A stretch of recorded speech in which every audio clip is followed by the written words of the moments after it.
Alright, hi everyone on the LSA stream today. There are two speedrunners, two Minecraft speedrunners from the Speedrunners Assembly. My name is Bench and I will be your commentator for today. The person playing in front of you right now is a runner named Axeroth. He will be taking on a 2-hour Minecraft RSG bingo challenge, RSG being random seed glitchless. The objective today is to complete the following bingo card that you see on the right of the stream. Labeled on this bingo card are a number of objectives. Every time Axeroth completes an objective in a random seed glitchless run, you will be able to take that objective off the bingo card. And when the bingo card is completed, Axeroth will have completed the challenge. His aim is to complete this bingo card in under 2 hours. You may begin. Alright.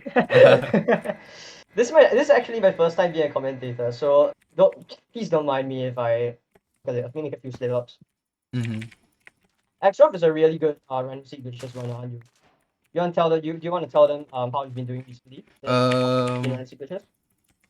I recently got a personal best of 13 flat in random seed glitchless like a few days ago. So yeah, Congratulations. I'm not completely washed, fortunately. I can. You still can't zero cycle consistently, can you? All right. So here we see Axeroth spawning in front of an ocean. And there's a ship right here. Yeah. To the inexperienced eye, this may seem like a completely dead spawn. Especially those who have only watched world record runs, you may know that the world record by a runner named Brentilda involves a village. You might not be able to see anything like that here. But in fact, oceans are extremely variable to speedrunners, because in oceans you can find structures known as shipwrecks, and I mean, I don't need to explain to you what a shipwreck is. Inside a shipwreck, you can find multiple chests which can contain food and valuable resources such as iron, which allow the runner to enter the nether very quickly. And the fact that this is an ocean allows you to go boating, and boating allows you to travel extremely quickly, therefore allowing runners to traverse terrain much more quickly than they would if it was a village spawn. Therefore, you will now see Axeroth craft a wooden axe, several doors for breathing underwater, and a boat to traverse the ocean. So here we come across a shipwreck. This shipwreck is known as the upside down type of shipwreck. And for an experienced runner like Axeroth, he will be able to tell instantly that this shipwreck is also known as a full shipwreck, which means that it has every single chest possible. In a shipwreck, there can be a maximum of 3 chests. The first chest is known as the treasure chest, and it contains valuable minerals and resources such as iron ingots, diamonds, and gold. A second type of chest is known as the food chest. This food chest contains, well, food, as well as a bunch of other junk. And the third type of chest, which speedrunners rarely use, is known as the map chest, which contains a bunch of paper as well as a treasure map, which leads to a type of treasure known as buried treasure. This buried treasure can also contain resources. Usually, speedrunners avoid it if they have a shipwreck because it can usually be pretty far away. So here, Axeroth loots a second shipwreck, which is this time sideways. Now you may see him, you may be wondering why he doesn't put out his boat. This is because he has 2 dolphins trailing behind him. Dolphins in Minecraft are pretty special. They actually give you this status effect known as Dolphin's Grace, and basically what it means is that it allows you to swim extremely quickly in water, faster than a boat. No magma ravines, so... Right now, what Axeroth is actually looking for is something known as a magma ravine, which is a ravine that goes all the way down to a special Minecraft height known as Y level 11. At Y level 11, every single air block is replaced by a lava block. And when this lava block is exposed to water, as you might expect for a ravine that is exposed into the ocean, they can either turn into obsidian, which is an extremely hard black colored block, or it can turn into a magma block. Now, you will see Axeroth make a portal using the magma ravine. Or rather, in this case, it's the magma ravine. Hopefully it's real. This looks fake to me. Yeah. This magma, in some cases, the magma ravine that you come across may not be usable due to the lava only being 1 deep, and therefore there's no lava beneath it. We shall soon see if Axeroth can encounter it. And in this case, it appears that he has found lava, so which means he can most likely enter the nether from here. Oh. Yeah. Or not. Or not. I thought it was. Dude. You suck, dude. No, I thought it was lower, so I could put a door there and then start. Alright, go on. Yeah. Please don't mind the derust. Yeah. Death reset. It's not a death reset, unfortunately.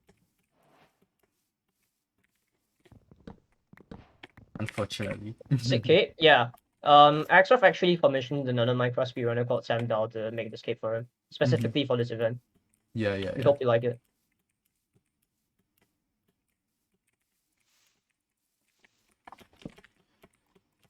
We have I'll another be ocean, but looking for we a just saw a cave. shipwreck. I didn't know if he spotted a shipwreck earlier.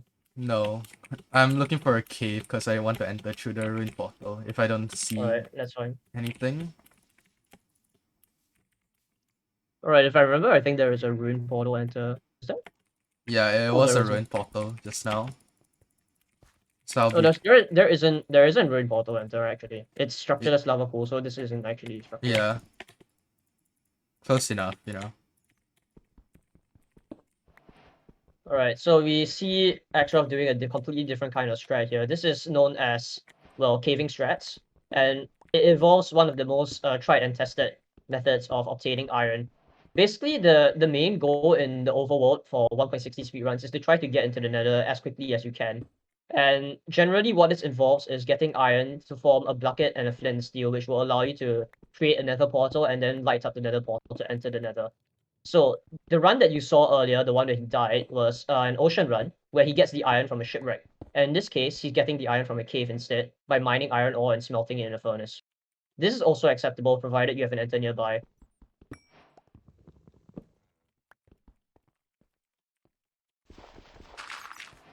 And to save time, he's now going to mine the furnace and bring the furnace back out so that he can continue to smelt it outside while he obtains more resources.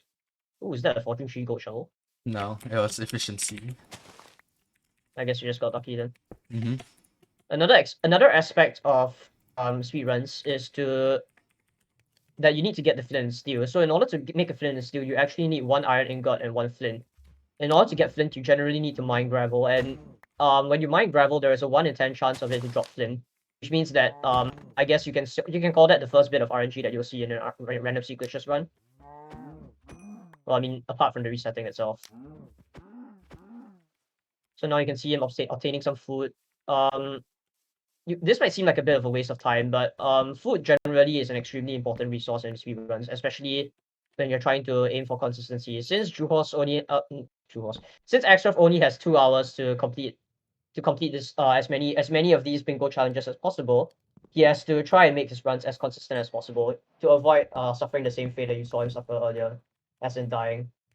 Having more food generally decreases the chances of you dying because it allows you to heal up when your health gets low, it allows you to regenerate your hunger, and so on. So now you can see him heading back to the ruin portal and ready to enter with... Do you have a bucket yet? Yeah, I do. Alright, with a bucket to cast up another portal and then the flint and steel to light it up. He's crafting the bucket now and he needs water. So now he's gonna build something... Actually, are you gonna... Okay, no, you can't. He's gonna build something known as the... Oh wait, actually... Okay, he's gonna complete the ruin portal actually, my bad. So there are actually multiple different strategies for building a nether portal. When it comes to a ruin portal, there is something that can be done known as completing this ruin portal. So when it comes to ruin portal, there are multiple different variations that can occur. This is one of them. And with every single variation, there is a method to complete the ruin portal using a water stream and by picking up lava from the lava lake below. That's what you just saw Axeroth doing. And now what Axeroth is doing is he's actually going to try and look for a bastion. By looking at the F3 screen, he's able to determine from the E counter, which is at the top left of the screen, to see whether there is a bastion within his render distance. Bastions are important because they provide valuable resources such as pearls, which is needed to complete the run, as well as other useful items such as string and fire resistance potions, which will later be used in the fortress. Now you can see him using a strat known as E-Ray. By looking around on a lower field of view, he's able to determine which direction the bastion is. This is because bastions have piglins in them. Piglins are a type of mob that are neutral and attack you if you do not wear gold armor or if you attack them. Now, since there are high concentration of piglins inside a bastion, this naturally means that there will be a high concentration of entities in whichever direction the bastion is. This is how E-Ray works. By identifying the correct direction in which... Oh my god, I suck. By identifying the direction in which the E counter is highest, in other words, in which there are the most entities, this allows you to determine which direction the bastion is. Return to sender. That's one of the challenges completed. Congratulations. Mm-hmm. Where is it? Return to sender. There. Cross. Good one. Mm-hmm. Mm-hmm. All right. Hopefully this terrain opens up a little more. As some of you may know, in 1.16 RSG, there is a lot of resetting involved. By resetting, it means that runners will consistently need to save and quit and create a completely new seed, generated completely differently from the last one, to try and get a seed that is playable. There are many different things to consider when resetting in 1.16 RSG. First off, you need to look at the overworld. In the overworld, you generally want to find terrain and an enter. Basically, you need a fast source of iron, such as a shipwreck or a cave with iron in it, or you need something that you can just simply enter the nether by, such as a completable ruin portal. And generally, you'll need on top of the iron, you'll also need something that you can enter the nether quickly, ideally within about 3 to 4 minutes. Having entered the nether, there's more things to consider before you reset. You need to consider whether the nether is playable. So in order to consider whether the nether is playable, there are a few things that runners take into consideration. The first off would be whether there are any structures nearby. So just now you saw Axeroth doing something known as E-Ray, which allows him to determine if there's a bastion within reasonable distance. Since he has determined there is, he has decided to continue. Now you may also have heard him mention something called terrain, and basically what that means is, in a 1.16 RSG run, you also need to consider whether the nether is suitable for the run. The nether is an extremely dangerous environment and is full of traps and pitfalls. So in other words, if there are too many of those traps and pitfalls, often become unnavigatable. This is known as bad terrain. And in this case, it seems like the terrain has been good enough since Axeroth is now able to arrive at his next destination, the Bastion. There are 4 different types of bastions. In this case, Axeroth has found the bastion called a housing bastion. This is generally considered by runners to be the very best bastion of all, because it is extremely quick and also extremely consistent.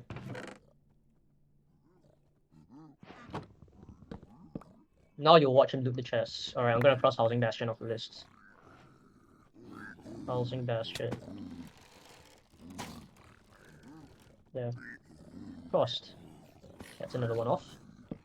So you have just seen him broke a chest, and basically what this does is when you break the chest, piglins become angry at you, because, well, that chest belongs to them, I suppose you could say. This mechanic is frequently abused by speedrunners in order to funnel all the piglins into one spot. Piglins are important in 1.16 speedruns. This is because when you trade gold ingots to a piglin, they will enter a phase known as bartering. Basically what this means is that piglins will give you some rather random resources in return for that gold. Generally, what speedrunners look to achieve with this is that by mining the gold in a bastion, of which there is usually plenty, and returning that gold to those same piglins that reside within the bastion, they are able to obtain valuable resources, such as ender pearls and fire resistance potions, as well as things like string. In the older days, bastions were considered to be too dangerous to be used in speedruns due to the number of piglins around. However, the meta has slowly changed, and with new routes being invented, bastions are now pretty much a certainty in almost every single top level 1.16 random seed glitches run. So now you'll see Axeroth sorting his inventory. There are multiple things that runners need from bastions. One, and the most important of all, is ender pearls. With ender pearls, you can make something. With ender pearls, as well as blaze powder obtained from blaze rods later on in the fortress, you can make something known as Eye of Ender. And Eye of Ender is extremely important because it allows you to locate the stronghold, as well as filling in the end portal located within the stronghold, which allows you to get to the last and final phase of the game, known as the end. On top of that, runners will typically also be looking for obsidian, because this obsidian is generally used for a technique known as blind travel, which I will explain later. They will also generally want to obtain fire resistance potions, which you will see Axeroth throwing on himself at this very moment, as well as things such as string for bits. So now you'll see Axeroth doing something known as Pyre. You may notice that there are some yellowish lines on the screen, as well as a pie chart on the bottom right of the screen. What he's doing is something known as Pyre, which is to identify the nearest spawner to him. Now, fortresses are unique in the sense that they have mob spawners in them. The Nether is a very vast and inhospitable place, and there are very few things to be found within it in terms of structures. As a result, apart from bastions, there are only one other type of major structure within the Nether, which is known as the fortress. The fortress is also extremely important and essential to a 1.16 random sequences run. Fortresses contain mobs, hostile mobs known as blazers. Blazers drop blaze rods, which are essential to complete the run. Apart from that, fortresses are also one of only two sources of mob spawners. Mob spawners are a type of block entity, and they can be identified by looking at the pie chart. By pulling up chunk borders, which are those yellow lines that you saw earlier, and simply moving around from chunk to chunk, Axeroth is able to identify where the nearest mob spawner is. And by going in the direction of that nearest mob spawner, there is a very good chance that he could run into a fortress, which will allow him to find the fortress much more quickly than just randomly running around. The diagonal. Was it diagonal? Yeah, it's a diagonal. Yeah, it's this way. Generally, how Highway is done is runners will stand in the middle of a chunk and pull up their chunk borders and slowly increase their render distance until a spawner pops up on their pie chart. Once it pops up, they will decrease their render distance again, and then increase it to within one of the distance that they had it earlier when the pie chart showed the mob spawner, and then they'll move in multiple different directions to determine where the nearest mob spawner is. So having determined the direction, Axeroth is now going to move in the direction of that mob spawner that he located earlier. When moving towards a mob spawner, there are two different possibilities that can occur. One is that you find a fortress, which is generally what speedrunners would want. The other possibility is that you might run into a type of bastion known as a treasure bastion. Treasure bastions are the only type of bastions that have a mob spawner in them, and they are also the only structure in the Nether that has a mob spawner apart from the fortress. That way.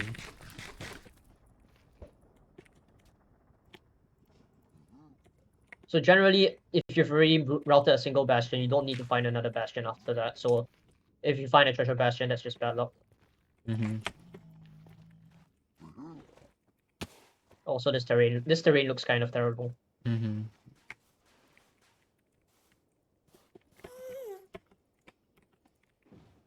You might also notice from earlier on in the run when Axeroth entered the Nether that he increased his field of view to Quake Pro, which was the maximum field of view possible. This is to allow him to well, I mean, if you have a wider field of view, it allows you to look around more easily and see more things at the same time. Basically, what this means is that it allows him to look for structures much more easily, as you can see, he's looking around the edge. This is made possible by an effect known as planar fog. So there are two types of fog effects in Minecraft. One is known as radial fog, and the other type is known as planar fog. Planar fog is actually a bug that occurs on certain graphics cards. However, since it is possible to recreate in vanilla on certain platforms and certain graphics cards, it has been allowed to use for speedruns. With planar fog, the fogging effect that occurs at the world edge will not become as obvious, and it's simply the fog is not as dense at the edge of your screen as it is in the middle. As a result, speedrunners can exploit this by simply looking at the edge of their screen and turning around on third-person view, see if there are any structures beyond them.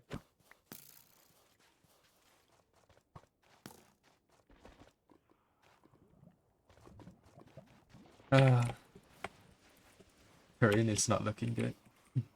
Yeah, you might have to reset actually. Yeah, unfortunately. Okay, I'm close at least. I mean, if you have to, you can just dig, I guess. Yeah. Five chunks away. The fortress, or well, it might be a treasure bastion. Yeah. You want to do some E-ray? Actually, it can't be a treasure, right? The entity counter is too low. Yeah, it can't be a treasure. I think it can. You sure? There is a chance that it is, but the terrain isn't looking good enough. You can pull up your F3 screen again. Yeah. That's way enough entities, but the treasure, the percentage is really low, so it's not looking good. Your second E is 122. I didn't see your M and C. It's 30 and 20. Oh, it looks like it's a treasure then. Yeah, that is unfortunate. That is most unfortunate. You might have to reset. Let's do not waste any more time. Yeah.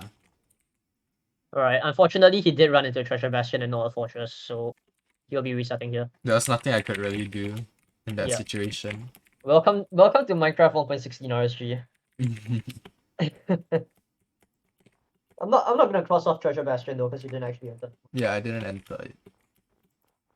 I'll cross it off when you actually use it. Mhm. Another ocean. It looks kind of dead though. Oh, by the way, are you gonna do mapless? I am not consistent enough at mapless. You might want to explain to them what mapless is though. Yeah, alright. So basically you may have heard me talking about buried treasures earlier. Buried treasures are a type of loot chest which can be found buried within beaches. What is the chance for A buried treasure to a certain spawn near in a you. certain chunk? Yeah, what is it again? It's like 1 in 100 something, I think. Yeah.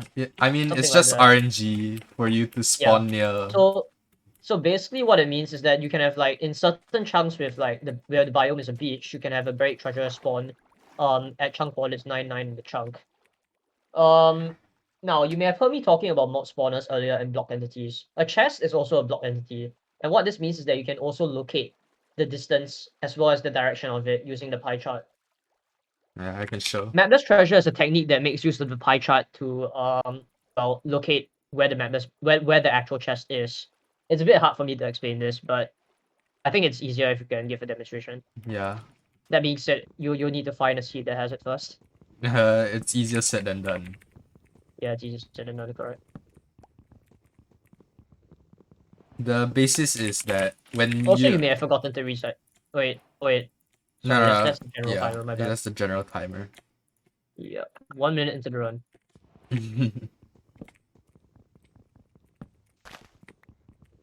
Bro, your crafting still sucks. Yeah, nothing's changed. Hey, I thought you said you mastered your hotkeys already. I mastered some. You liar.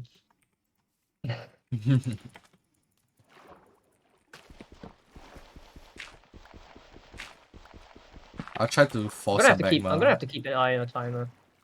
Yeah. This is not a 2:30 enter. It's alright. Yeah, for sure. Also, it's a wall motion. I think if you are resetting more seriously and not for the sake of views and well watchability, you probably have reset this by now. It's a wall motion. Wall motions are generally bad because they are usually more shallow than deep oceans and cold oceans. When it's more shallow, there's a lower chance that you can get a magma ravine with it. And since magma ravines are the primary source of enters in ocean runs, well, that's just generally not a good thing, I suppose. The ravine looks alright. Hopefully.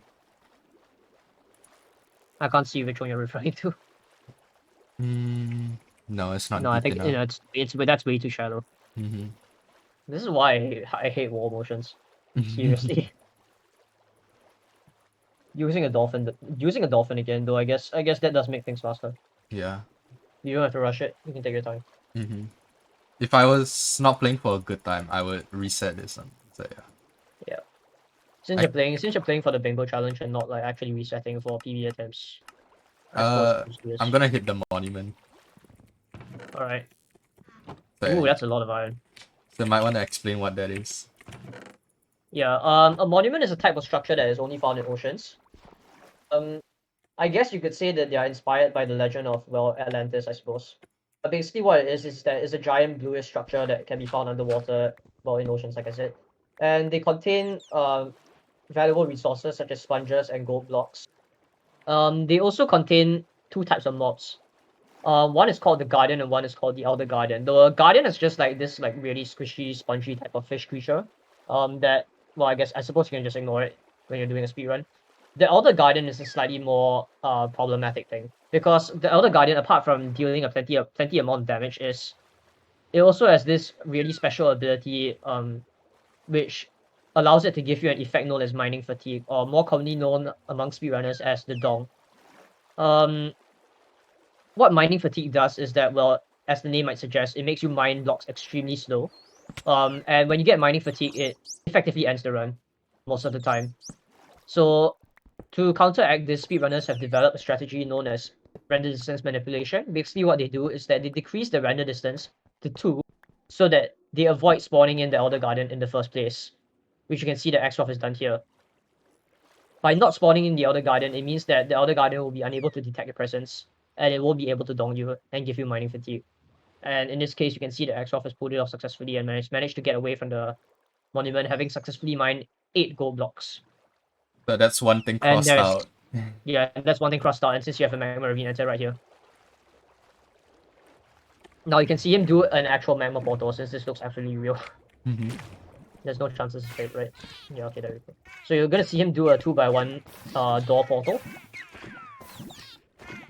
This is a newer form of nether portal that was developed. Okay, it's not really new, but it's newer than the other type of portal that you saw him doing earlier. And this may seem like a little bit fast to follow, but basically what he just did was to use water and lava to cast the portal underneath the obsidian by making use of the magma blocks to access below the obsidian. So he spawned in. Okay, I'm gonna cross out monument now. Mm-hmm.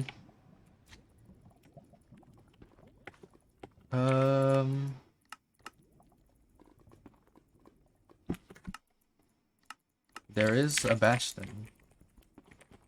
Semi-close. I'm not gonna cross ocean runoff just yet because you access the monument. Yeah. So it's not a traditional ocean run.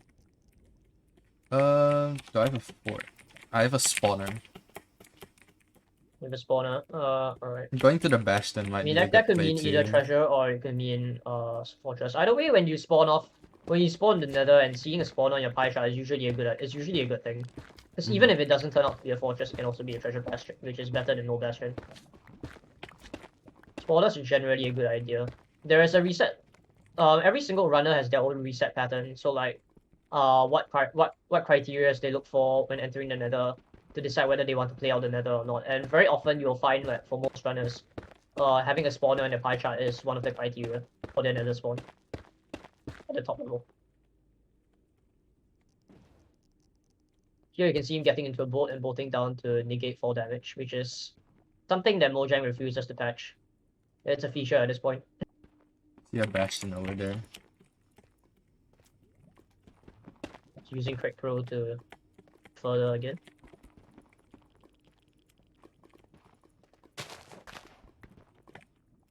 You might see him collecting mushrooms here.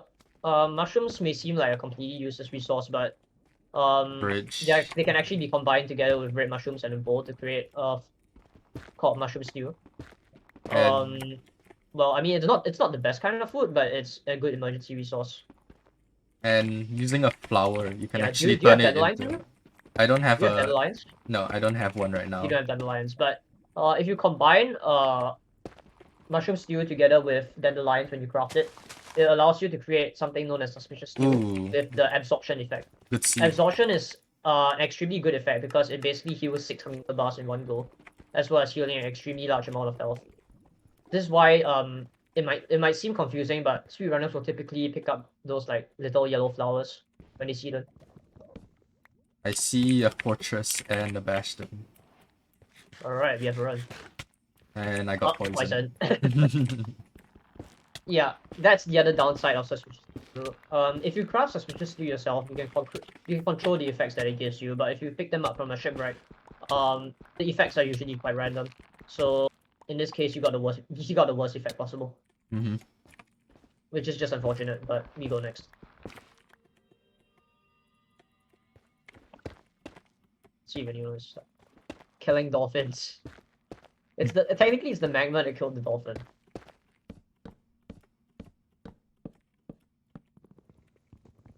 So it's a glitch. Okay, listen. At some point, when they refuse to fix it, it becomes a feature and not a glitch. Mm-hmm. Wow.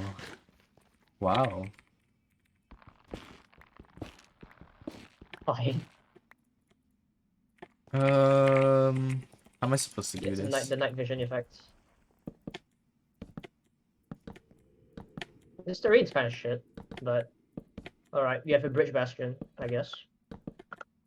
This is I didn't manage to catch the type earlier. It's a bridge. No, not that I know it's a bridge. Just like double, triple, single, triple. I mean, we'll see shortly, I guess. Uh-oh.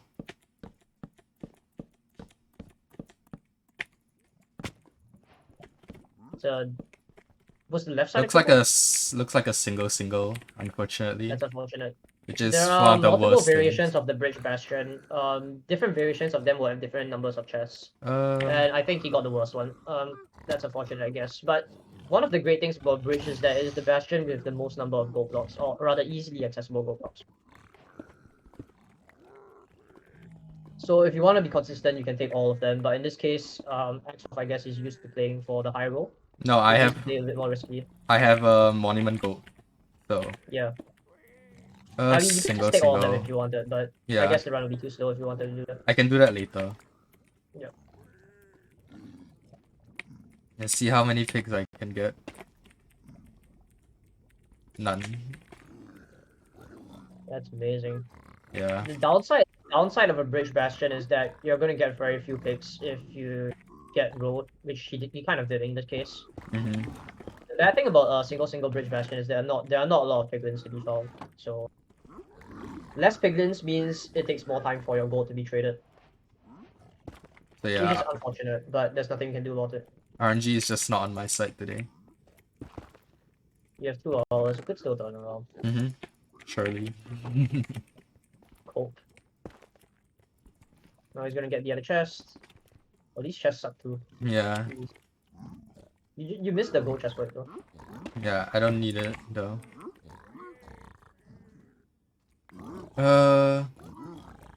Preferably one more obsidian, so yeah. I might need more pigs, so Yeah. I'll probably make might a have to second leave trading on... hole. You did see a fortress earlier, didn't you? Yeah, I did. So the run is Yeah. basically completable already, as It's long as I don't completable, yeah. die. I'll get these guys to trade too, so I can multitask. Yeah. You can just have 2 trading holes, I suppose. The best route for this bridge bastion would probably have been manhunt, but In this case, I guess you're gonna do the manhunt hole. So you're gonna do the manhunt hole. Mm-hmm. Alright. It's just an emergency measure to get as many pigs trading as quickly as possible. Mm-hmm. Generally, speedrunners don't like to do this, but if you have to, you have to. That's how it is.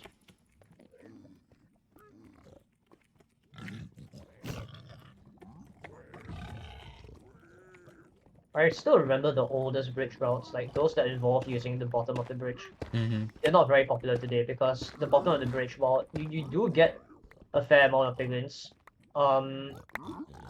the problem with using the bottom of the bridge is that you're far away from the chests, which wastes more time when navigating it through it. Looks like we don't have enough holes. Yeah, and obsidian too, but I have all the time in the world to wait, apparently. You have to watch the timer though. Yeah. Yeah, half an hour's already gone by. Yeah, that's not giving me any pressure at all.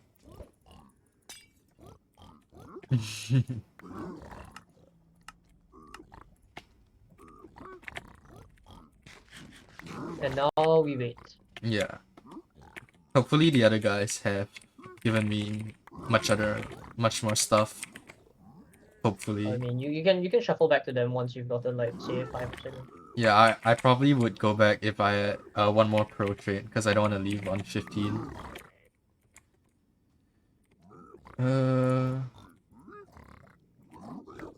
Okay, I got one more pro trade.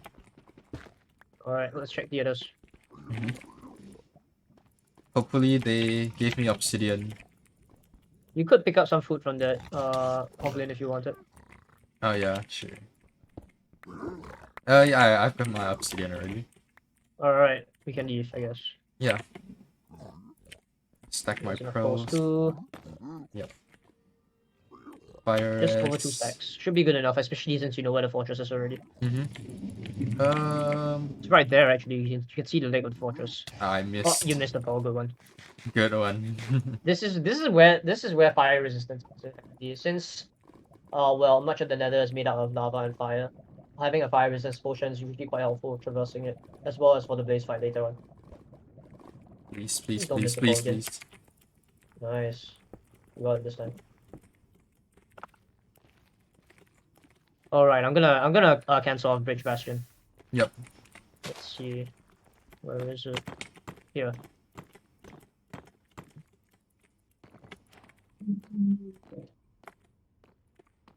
Update on the bingo card. There isn't really anything you can still focus on at the moment because like the most you have in any direction is 2 crosses. Mm-hmm. So I guess you can just keep playing normally. Yep. It's alright, I have all the time. Alright, so you can see here we get to the interesting part of the run where we start to kill blazers. This is where another major part of RNG comes into play. You may have seen how Axeroth had problems getting the resources that he needed from the piglins earlier quickly. Now we're gonna have another problem on our hands because we're going to have to get a resource known as blaze rods, which come only from killing blazers. Blaze rods have a 50% chance of dropping from a blaze when you kill them. So needless to say, it is possible to get extremely unlucky. And on the other hand, of course, it is possible to get extremely lucky and to get all 6 blaze rods that you need from 6 blazes. So let's see how the RNG looks like today.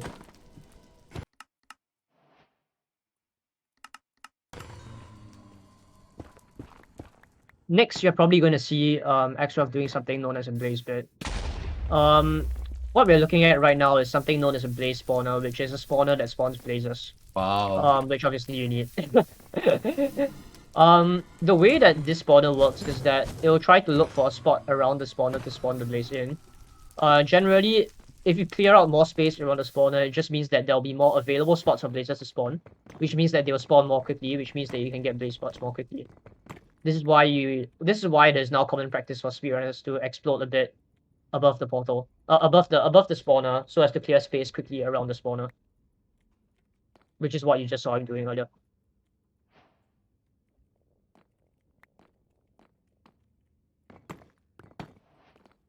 So now we wait. Yeah, now we wait for them to spawn.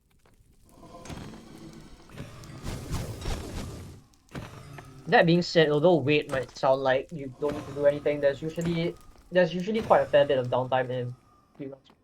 Those downtime can be optimized as well. So for example, during the blaze fight, you might be able to craft things like your bits, maybe organize your inventory a little bit, clear out the junk, things like that. It may seem like pretty unimportant stuff, but it all adds up.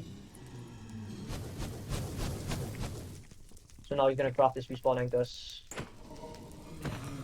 Respawn anchors function quite similarly to bits in that when you right click them in the wrong dimension, they'll explode.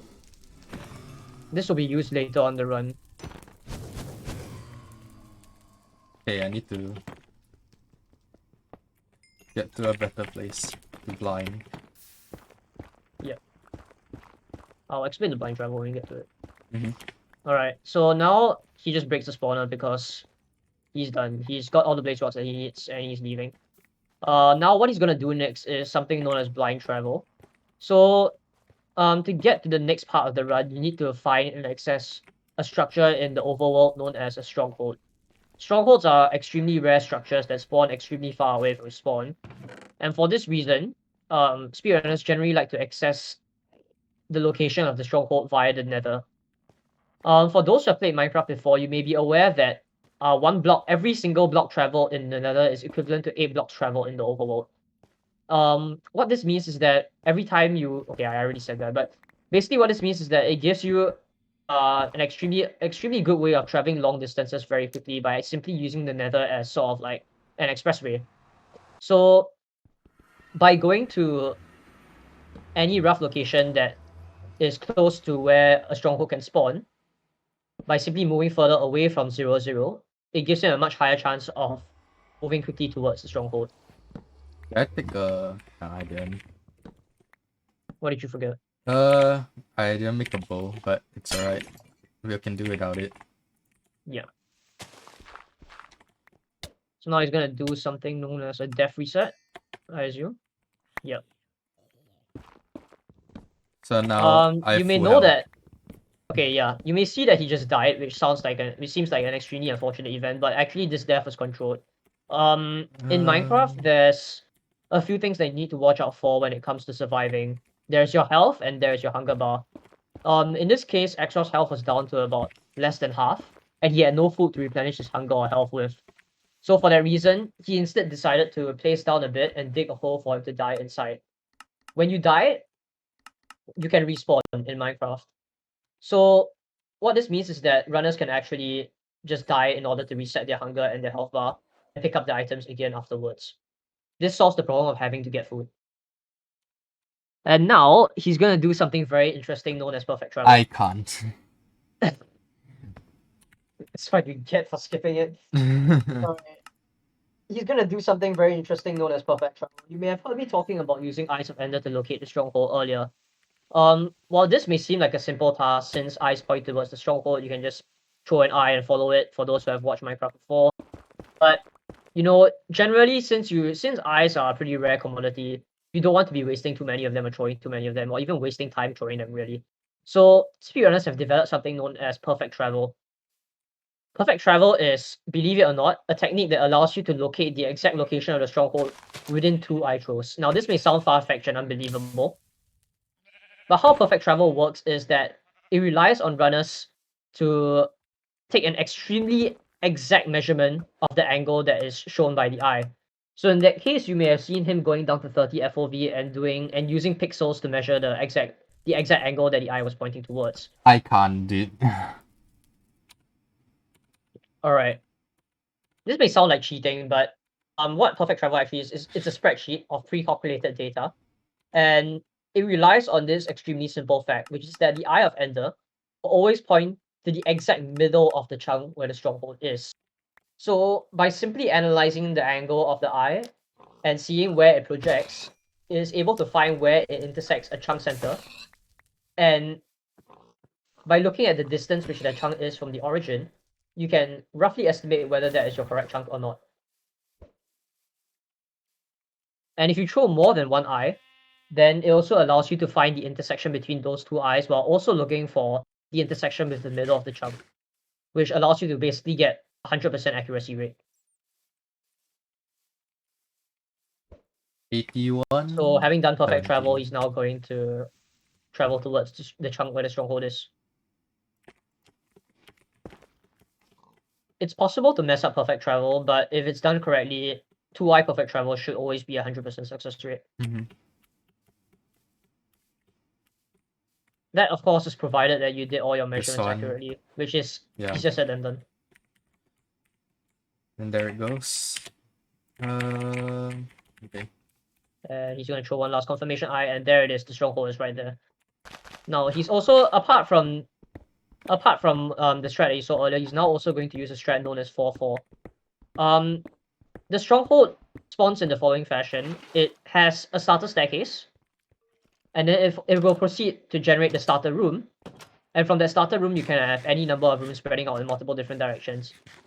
One interesting fact about this starter room and starter staircase that speedrunners have found is that the starter staircase, no matter what, will always spawn at the chunk coordinates 4-4 of the chunk. So in other words, by simply navigating yourself towards the chunk coordinates 4-4, runners are able to dig down right into the starter staircase. And now all Axeroth needs to do is to simply look for the portal room. Did you drop a bow? No. Did it drop a bow? Nope. Unfortunate. I'm gonna get a bow from the library though. That's it for sure. 2 string. Okay. Well, what Axeroth will be doing right now may simply look like him running in circles, but in reality, stronghold nav, or rather learning how to navigate a stronghold is what are you even crafting? Learning how to navigate a stronghold is usually a pretty important part of runs because, well, you need to be able to reliably find the portal room quickly as possible. And for that, towards that end, runners have generally found techniques that allow them to locate the stronghold portal room as quickly as possible. And now you can see that he's in portal room. Oh wait, 9 arrows. yeah. Also, I just realized that the stream is a little bit behind from your Discord stream, so I think I'm gonna have to watch the stream instead. um, Alright. yeah, should be good. So now from here, all Axeroth needs to do is to simply craft his eyes and get to the end.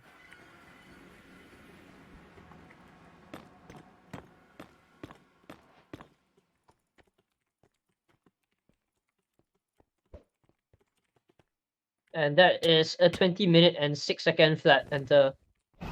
So now you get into the one of the interesting parts of the run, which is known as the end fight. The Ender Dragon to the casual player may seem like a pretty tough boss to beat, considering that dealing damage to it seems to be a pretty tough thing. And well, in a lot of cases, people may seem like breaking all the crystals unnecessary. But speedrunners have found many different strats to drastically speed up the end fight. What you see Axeroth doing right now is something known as half bow. When it comes to the dragon end fight, there are multiple things that speedrunners need. The most important thing that they need is something known as the perch.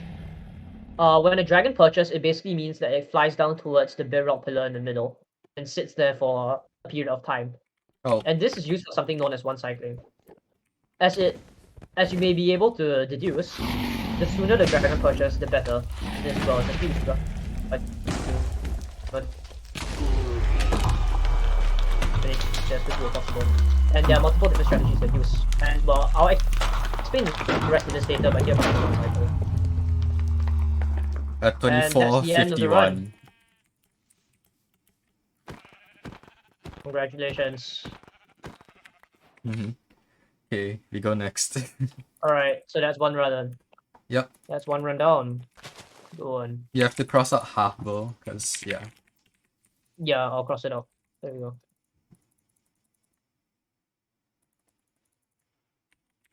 Alright. And we go for the next one. So now we can continue with the challenge again. Preferably, I want to find a village now. You're getting kind of unlucky with the bingo. Yeah.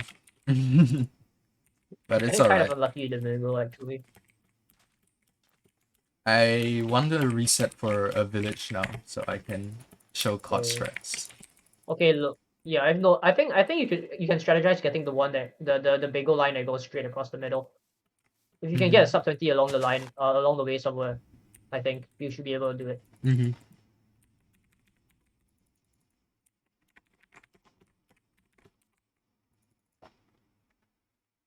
So now we're just resetting for a good spawn, because most of the spawns that I usually get are not playable, i.e. like they don't really have any potential to be played. Yeah. Because there's no like clear entryway for me to use.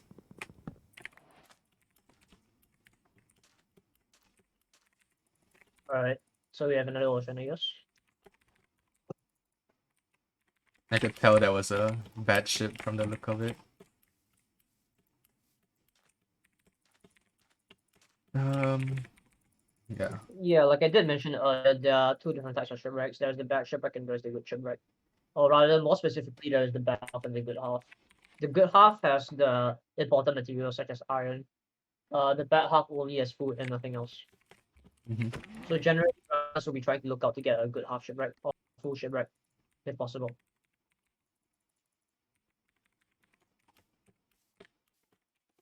Man, give me a village. Oh.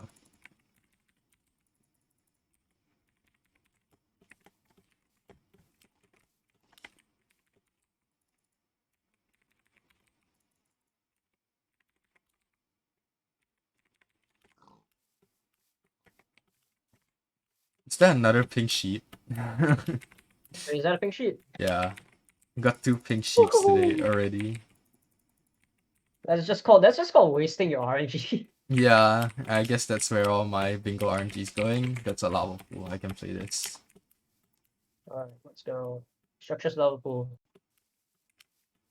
Maybe even a village? Nope.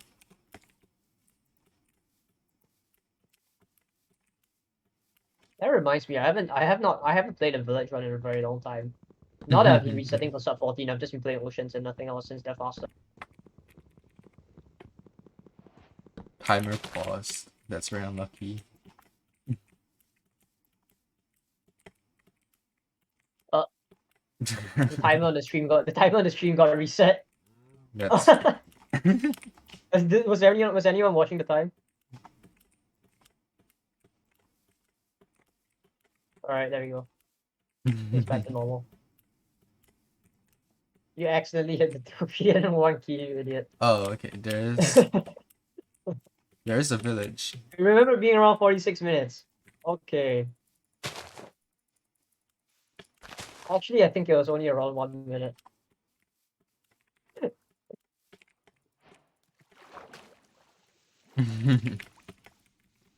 There is a village, so I can play Alright. hot strats and village center plus lava pool. Well, you don't even need to cross slabs here. You can just get them from here as well.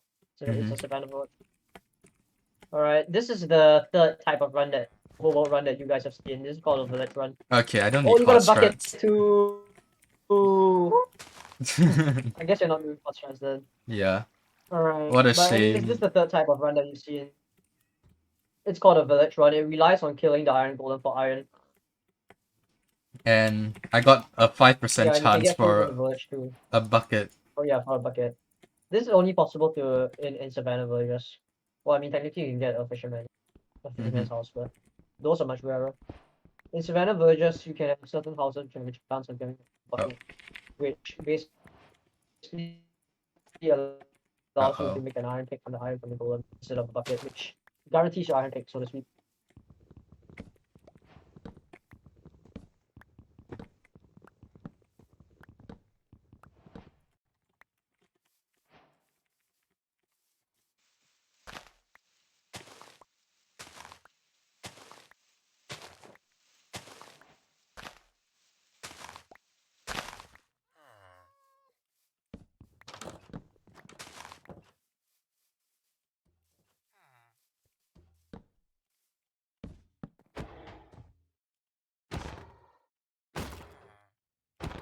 Alright, so here we see him building up 3 blocks to form a little tower, which you can simply kill the golem from.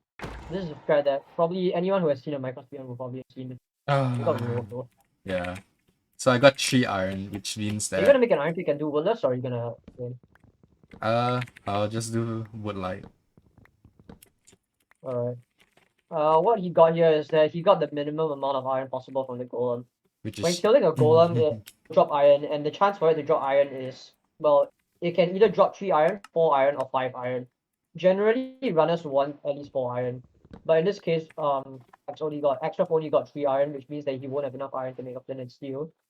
And, well, this is unfortunate because it means that you have to do wood I think you have to do a You're cutting out a little. lighting, which is basically means using wood and burning wood in order to light the portal. Monka. Yeah, I see some internet connections a little bit unstable at the moment. I've noticed it as well.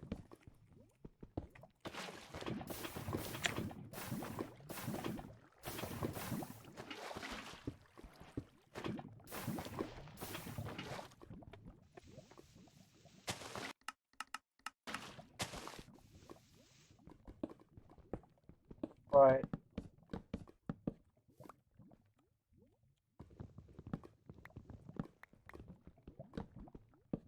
So now you're gonna see him doing the woodlit portal.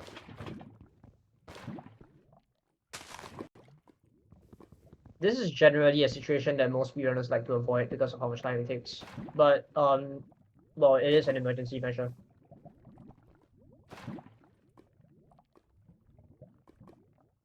It is what it is. You have to deal with it. Yeah. If you get only 3 iron from the golem, you just do this. Although, I think there are plenty of speedrunners who will just reset in circumstances like this. Yeah. But since you're doing it for the challenge, you might as well just play it out. Mm-hmm. Oh, this enter so slow though, for one trap. Yeah. The good thing that people can't see the timer. My own Alright, time. but you should at least enter nothing else. Yeah. Not even Just so you can sub-5. cross off. Just so you can cross off the left one. Oh? Did you switch to hard? Yeah, I did. Okay, then it should be So, lighting too. hot toggling, So like, you wanna do you explain wanna that? explain this one? No, you can explain it. Okay. Basically there are multiple different difficulty types in Minecraft. There is easy, there is normal, there is hard. And there's also hardcore, although I don't know if you wanna call that difficulty. And there's also peaceful. Now most speedrunners will usually play on easy because well it makes the run a lot easier. But in certain circumstances you might want to switch the run difficulty to hard. This is one of those circumstances. When you switch the game difficulty to hard, it causes fire to spread much more quickly. And as you can see, when fire spreads more quickly, it allows the portal to be lit much more quickly as well. Quickly, you So it say. makes the process of wood like a lot easier and a lot faster. It's okay, I'm gonna cross off Electron. Mm-hmm. Okay. He's gathering mushrooms again. Although, why are you doing that? You 3 at 25, right? It's always better to be safe than sorry. You do have a bastion though. Mm-hmm. And it's a Oh, you can see treasure. it's treasure. It's a So treasure bastion. that is the one bastion that has the spawner in it. So I will Yeah, have so it's gonna be a to. bit annoying. I'll be doing. You want a fire? You're gonna have to break the spawner. That's right. Yeah, that's what I'm gonna do.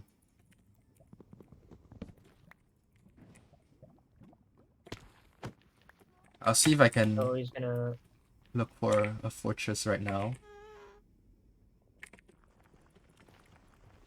Looks like we don't have one. Not in close proximity, but it might be out of my view. Well, it might be just behind his bastion. Who knows? I rolled the Giga Bastion. Alright. So he's just gonna traverse the terrain in here.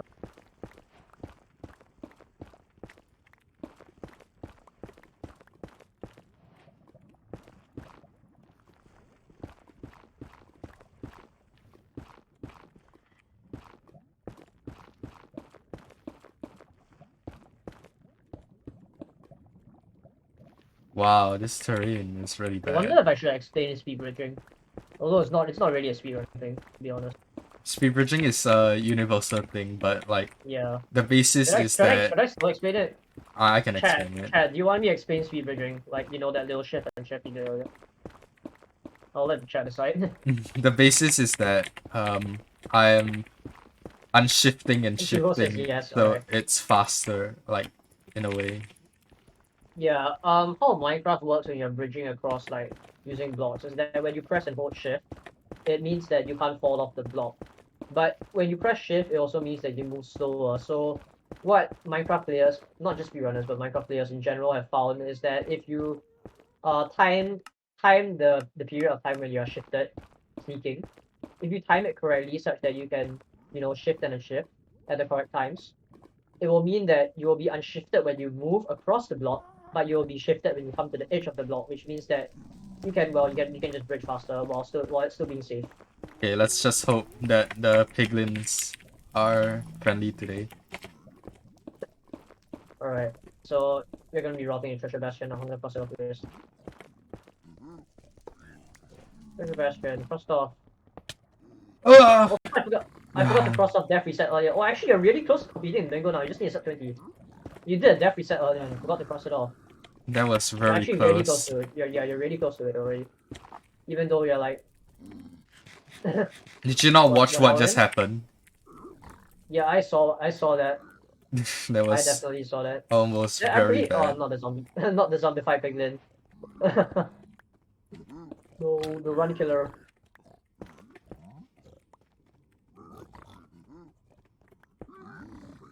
Alright, now he's gonna be doing a route known as the right boomer route. I just wanted to say that. Can I just you wanted explain why it's called the right Yeah, boomer route? It's a route invented by a runner named Chris. And, well, Do you want me when to it comes explain to it? treasure bastions, I'll explain. When Okay. it comes to treasure bastions, it has a pretty long history. So you may have heard me mentioning about how in the past bastions in general were avoided, but the person who popularized bastions in the first place was a runner named T-Rex. And he was also the runner and the theorizer who created most of the earliest bastion routes. In any bastion route, you have a few things. You have the location of the piglins, you have the trading hole, and you have the gold location. And in this case, you can see that the trading hole was where all the piglins are congregated after Axeroth tossed all the gold there, since they like gold, so they follow it. In one of the earliest routes invented by the runner TUX, this was exactly where the trading hole was. It was in this exact spot where you see him throwing gold at this very moment. So the evolution of treasure bastions is that, well, eventually over time, people decided that the TUX route was out of date, and they decided to change routes a bit more. So then they eventually developed newer routes such as the 11T billion route, which used a different trading hole, and also the Ninja Brain route, which also used a completely different trading hole. But recently, there has been a new route invented, which is this route that you see Axeroth doing right now, which goes all the way back to the original trading hole that TUX used in his very first route. And as a result, this is called the Boomer route. Since, well, Boomer means both, I suppose. Okay. And it's called right Boomer route in this case because it uses the right rampart instead of the left rampart. So just a little bit of interesting history for you guys to digest. It's very... Juho says I'm a noob but was player. Understandable. I do not have a spawner. Alright. 32 chunks. You might have to reset here. Nah, I'll force it. Cope. Yeah. Very hard cope. Considering that all you need right now is a sub 20 run, you're coping very hard. I have 20 obsidian, it should be free. If you say so. See, I have a spawner. Well, I mean, you can take off double travel too if you do this. Yes. Oh, you do have a spawner, alright. Close to. We need 20 chunks. Alright, this run's playable. Provided it's not Midnight Treasure Bastion. Yeah. You just said that. Okay, you really just said that. Yeah. Alright, so you just saw him doing Pyre again, so now we're just gonna be heading in the direction where the mob spawner was.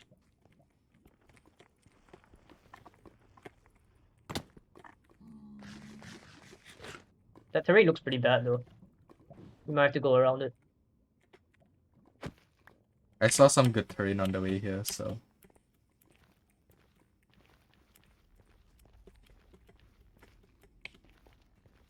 That is most definitely not good terrain. Yeah. You have to go up and around. And I only have one fire res, which is not good, but I can make a shield. You probably don't want to use it right now. Yeah. Since the terrain hasn't really gotten that incredibly bad just yet.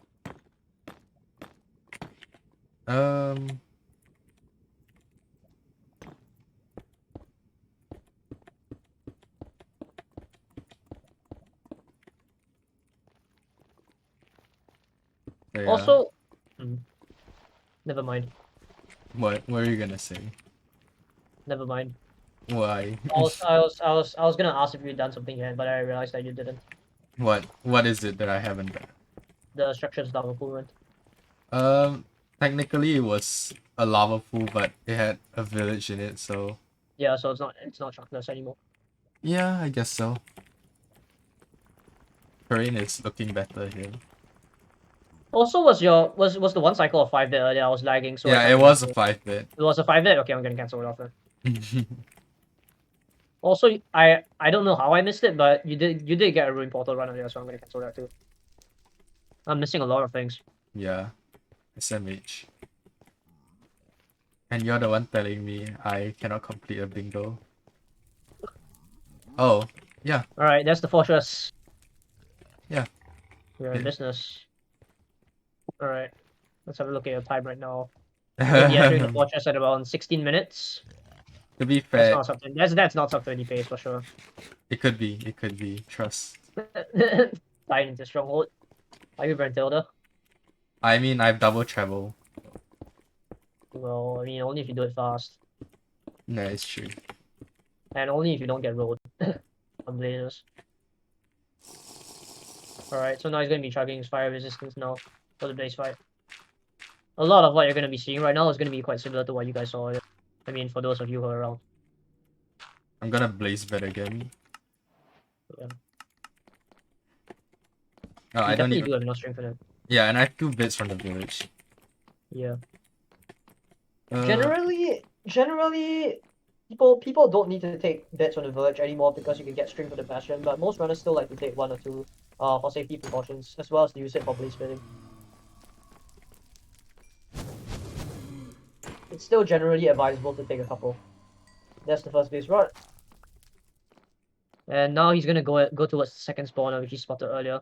So the thing about blaze spawners is that while they take a while to spawn blazes, the Ooh, first that was time you go sick. towards a blaze spawner, it will immediately trigger it What the? the first time you walk towards it. So if you can trigger 2 blaze spawners, that is generally better than triggering 1, and you kind of got lucky with this.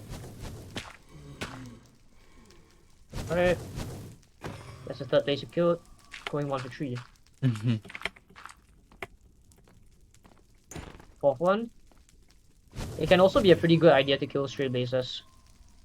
The You can spawner come across is more conducive for blaze bedding, in my blaze opinion. bidding, yeah, because it's more enclosed. Which is the When a reason spawner I is more picked it. enclosed, it becomes easier to contain blazes after the blaze bid. Since blaze bidding causes a huge explosion, Oh. and well, it leaves a pretty sizable crater around the area. It's generally a good idea if the area around the blaze spawner is not, completely open, because it means that blazes can just fly around and go amok if you do that. In this case, this particular position is pretty okay.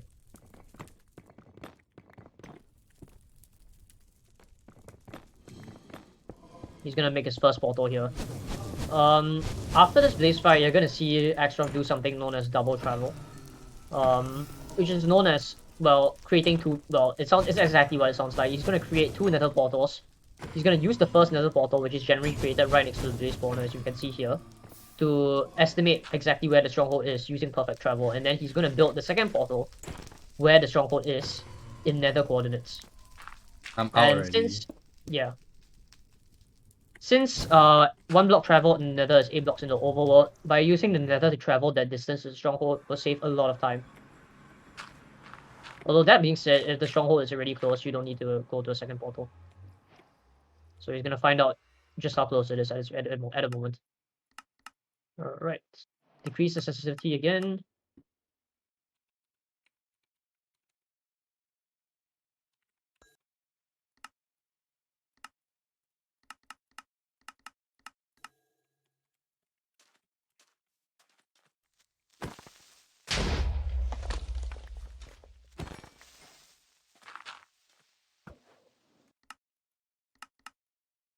Now he's gonna show his second eye.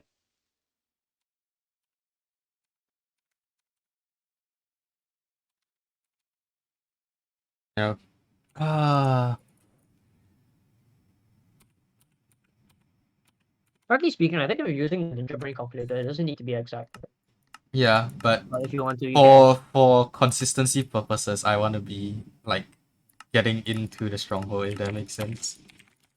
Yeah. Alright. Looks like the stronghold is about 1,000 blocks away. That's not bad. 1,250 more to be exact. Yeah, if you can find a dolphin, it means that you could maybe do Nah. double travel, but in this case, 1,000 blocks away, most likely it's a better idea to simply do double travel. Okay, wait. I have no fire, so that might have to be an option. That's true. And you're definitely behind sub 30 pace No, I'm You not. just have to see. 17, okay. So now he's going to be carrying out double travel by going to the coordinates in the nether that line up with exactly where the stronghold is in the old.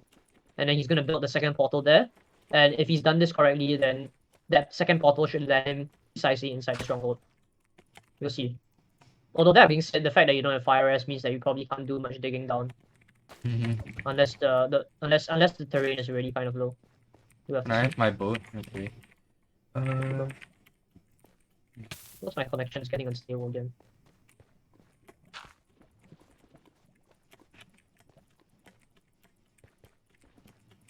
It's pulling up this F3 screen to look at the coordinates, travel to the exact spot, and then you can build this portal there. Your Y level is kind of high though. Yeah, it's You might whatever. end I up spawning cannot. on top of it. Yeah, Yeah, but you can't really dig down like I was saying because of the fact that you don't have fire rest. I It would be can a bit in a too dangerous. way. Yeah. Well, you can, but it's probably not a risk worth taking. You just have to watch and be careful.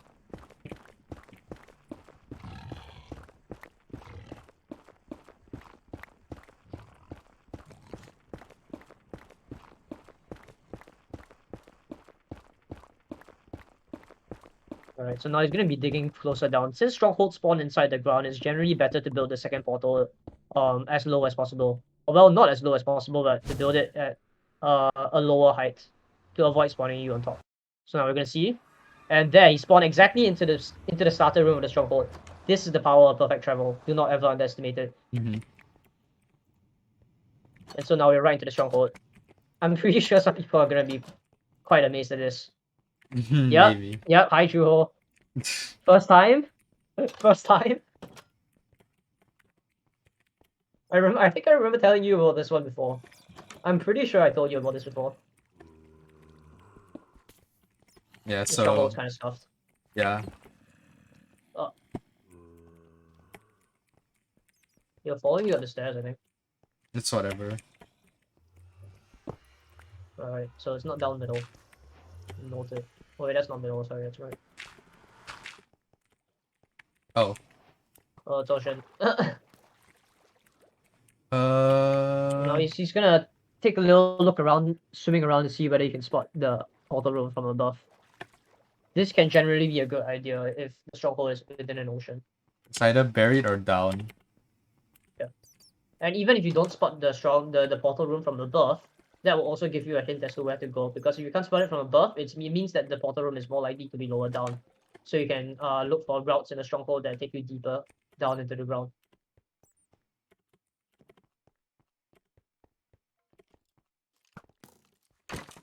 1.16 RSG speedruns are full of information, so how good a runner is generally comes to how well you can make use of that information.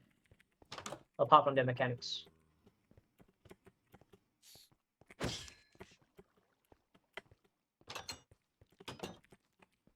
Oh, a bow. Nice. I need that.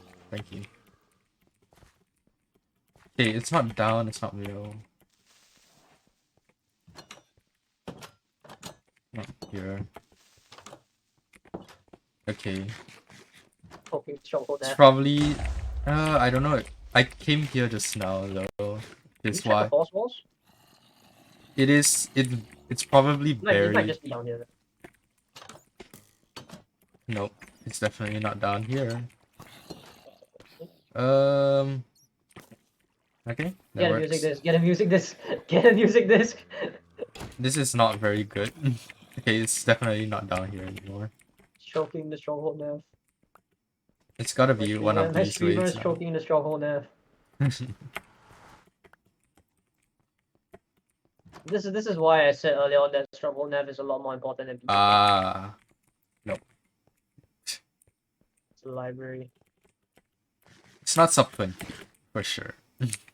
Dude, your timer is already way past that. It's not sub 25 either. It might be. Oh, did you say sub 25? I heard sub 20. Oh, there we go. Yeah, it's gotta be down here for sure, surely. Or is that another library? No, there's already 2 libraries. It's definitely not down here. I'm just checking everything because this nav is really Stronghold bad. is kind of stuffed. I have no idea where to go myself. Do I have wood? Yeah, I do. This is the only place I can check. So. Wow, this is really stuff.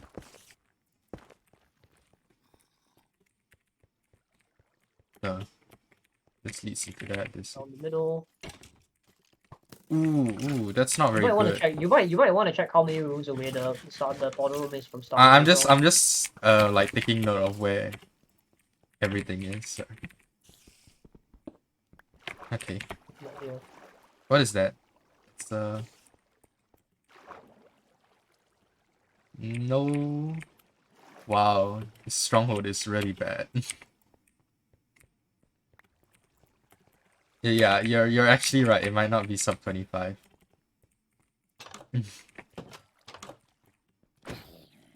Oh, I learned my lesson from doing plenty of runs. Oh, there we go. That took forever. I learned my lesson from doing plenty of runs where I thought that I was on good pace, but actually the run got killed by like 500,000 stupid things. So I've always learned to this estimate is. plenty of time for the end game. Mhm. Alright, filling the portal, and that's our second end enter today. Not bad. Not What is bad. the RTA right now? We are 25. we are 1 minute and 11. We are 1 hour and 11 minutes in. Mhm. Alright, so here comes the obsidian setup. You got a bowl, right? You're gonna do half bowl. Yeah. There you go. Oh. You got it from skeleton, I think. If I remember right. You know what? Your aim Here. is pretty off. Oh wait, no, it isn't. I'm just bad. I want to keep a pearl on my inventory just cause I don't have a water bucket.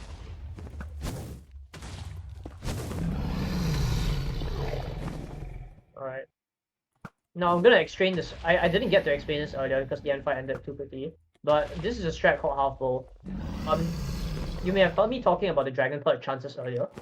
So you generally want the dragon to perch as quickly as possible, and this is determined by RNG. The dragon has a 1 in 13 chance of perching at the end of every single cycle, or rather every single path. So every time you break a crystal, that chance decreases. Not decreases, sorry. The chance of it happening increases. So while the base chance of it happening is 1 in 13, every time you break a crystal, it becomes 1 in 12, and then 1 in 11, and then 1 in 10, and so on and so forth. So there are 10 crystals. There are 10 end crystals scattered on the towers across the island. By breaking every single one of them, except for the 2 that are enclosed within pirate cages, basically you break 8 of them, you manage to decrease the chances all the way down to 1 in 5. Obviously, a 1 in 5 chance of the dragon perching is much better chance than 1 in 13. So by finding a way to break all 8 of those crystals as quickly as possible, this allows you to drastically decrease the amount of time it takes for the dragon to perch, as well as gaining a level of consistency that you wouldn't get if you didn't break any of the crystals.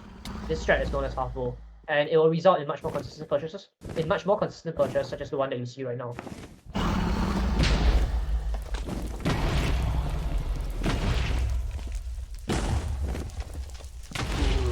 That's now 5 there, and that's our second complete run of the day. Good job. Alright.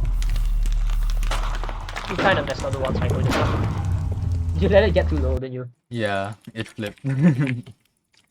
Alright, we go to the next one. Alright, good one. Go next. You have another 40 minutes to get. Like, that's up 20 or something. A sub 20. Yeah. I mean, if you get a sub 20, the bingo is done. That's a very easy task, you know. Really easy task. You just need to roll the seed, go here. Yeah. Then I guess I should reset harder then. Yeah, you could. I should just PB right now. That's what I should That's do. true. That's true, that would be good. There's a monument there too, but I mean, you don't need that anymore. Mm-hmm. You've already done a monument run.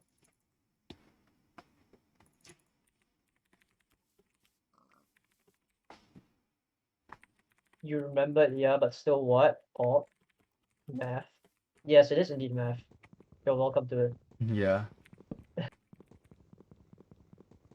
Speaking of which, the moderation team of Minecraft Speedrunning made a very controversial decision not too long ago to unban calculators. Oh, now I get the village. Yeah.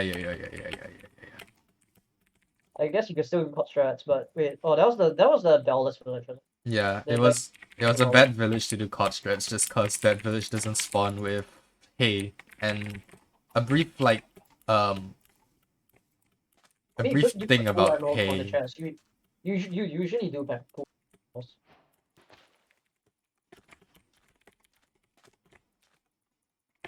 Alright, now he's doing members treasure, but it doesn't exist. Okay. You didn't have to do me like that. I mean, that happens like 99% of the time. True. Oh, there is a village though. Yeah, You kind of just reset it. I know. I'm here for a sub 20. Surely I'll get it. Cool. I mean, I you just already have need- village runner there, you don't have to force a village. I just need a little RNG on my side and I should be good. Yeah. That being said, let me see if I can find like any other bingos that you can do that might be possible. Hmm.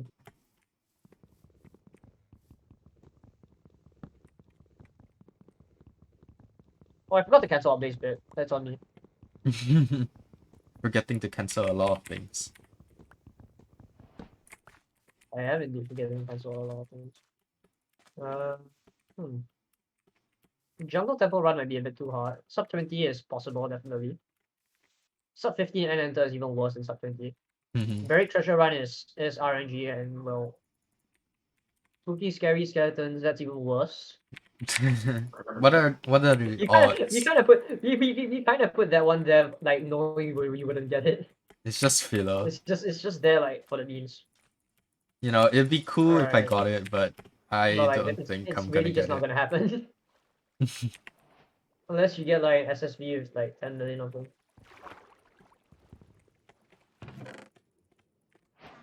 Looting another shipwreck. That being said, you haven't crossed up Ocean Run just yet. Have I not? You haven't. Because the only other Ocean Run you've done was the Monument one. So isn't that an ocean run? No, I already told you I wouldn't count it as one. Oh, okay. Like by Ocean Run, we meant like the standard Full kind of Ocean ocean. Run without the Monument. Mm-hmm. Yeah, just Ocean Shipwreck. And nothing else.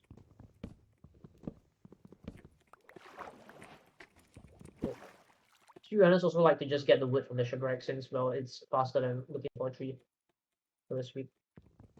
In this case, it's better And yeah, just you're cause. just back rolling, yeah. You wanna explain lava dousing? Are you gonna do that now? Yeah. Alright.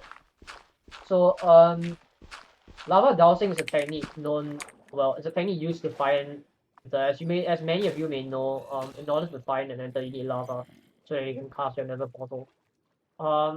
There are multiple ways to enter. You've already seen the lava pool enter, the ruin portal enter, and the magma ravine enter.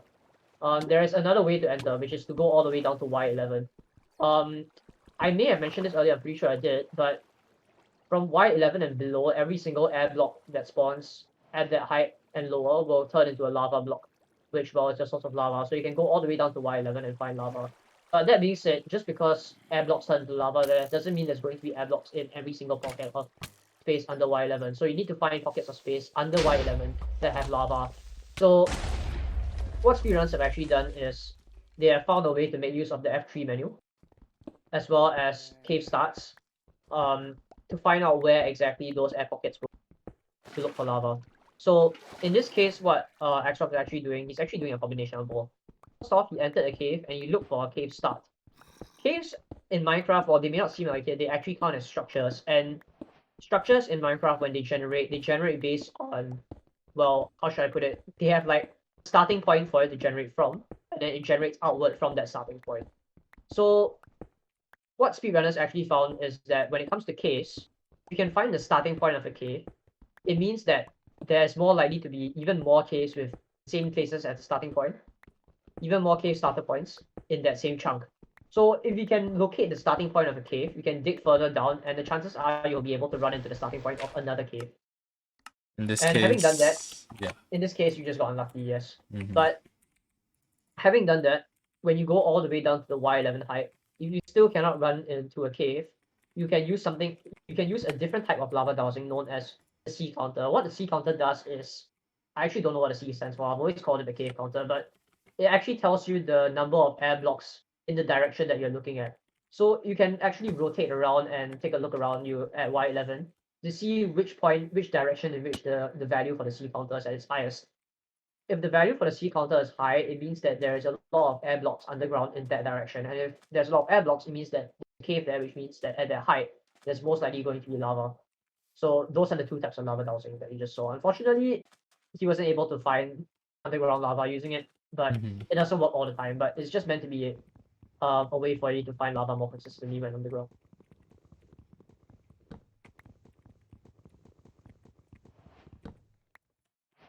Also, we have another ocean. That being said, if you're gonna play for sub 20, don't you think you should be avoiding lava dowsing at this point? I think sub 20 is still very doable with lava dowsing. Well, depending if you can get a cave very quickly. I guess. I generally avoid caves nowadays. Mm-hmm. I play for the memory. Because like whenever I play a cave, I end up coping. It's better to cope on a run like this instead of just manually resetting. That's true. Alright, we have a good half shipwreck. Oh, and there's a guy with a trident there. Those guys are a little bit annoying. They don't usually end the run, but I don't know. Whenever I see one of those guys swinging towards me, I don't know. I have some sort of trauma about it. I'm gonna pick up this buried treasure for some food. For food? Yep. Yeah. Buried treasures well, I talked about mapless earlier, but there's another way to obtain buried treasure, which is simply pick up the map from a shipwreck nearby, and then dig down at the appropriate spot. Another interesting fact about oh my god, that is a lot of iron. Another interesting fact about buried treasures is that they always spawn in a very specific place, which is that they always spawn in the chunk coordinates 99 of the chunk that they are located in. So this obviously makes it a lot easier to find them, and Speedrunners use this all the time by simply pulling out their chunk coordinates. So you can instantly. And in this case, although Axe already had enough iron, he's just accessing the buried treasure because, as you may have heard him, he wanted some food. And I already said it earlier, but well, food is a pretty important resource. So yeah, that's one thing crossed out. Buried treasure, isn't it? Yes, correct. Well, but you need to enter first, though. True. Well, if you can enter from here, you can also try to maybe target a sub 15 and enter. But honestly, if you do that, it's probably gonna be yes, I see. Sub 20.